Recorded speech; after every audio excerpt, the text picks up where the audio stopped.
Hey everybody, we're talking today about a recent trip to New Orleans, Louisiana, which is a wonderful winter getaway destination from the cold northeast winter. Temperatures were in the 50s and 60s. All you needed was a sweater, and it was a breath of fresh air in every sense of the word. The focus for most tourists when they visit New Orleans is the French Quarter, the part of the city that was first developed by the French and then the Spanish before it became part of Anglo-United States of America. And it's fascinating. The architecture has the Spanish and French influences, the beautiful wrought iron gates that surround the balconies of so many of the homes. The street names are mostly in French. And the area is in a grid, so for someone who is used to navigating big Manhattan, it is quite manageable. The French Quarter is a mile wide. In the course of a few hours, you can orient yourself and get a sense of where the shops and galleries and historic locations are.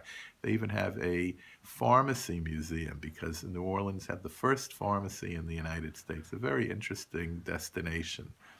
Another part of New Orleans that is worthy of a visit is the Garden District. The Garden District is the area that contains a beautifully maintained collection of antebellum mansions, which now include ownership by people like John Goodman, Sandra Bullock, Brad Pitt, and you get to see these mansions that look every bit the way you imagine the South looked in pre-Civil War days.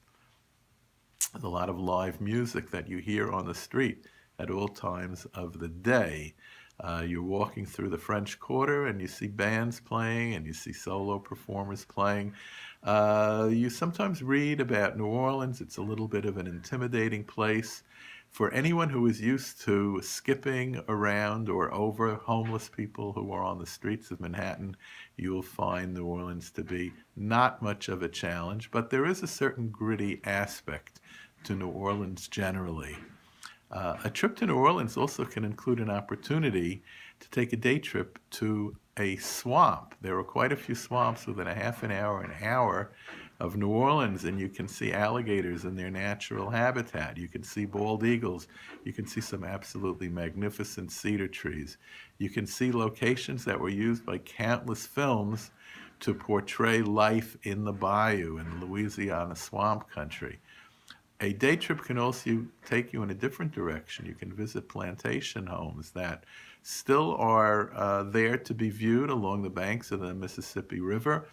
We took in one which was a Creole sugar plantation, meaning the owners were French and they grew sugar and they became very wealthy, processing the sugar and sending it to all different parts of the United States.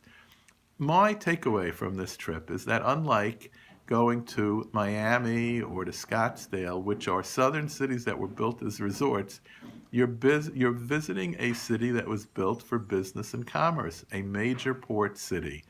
And as such, you're looking at some very beautifully built old government structures, places of worship, etc.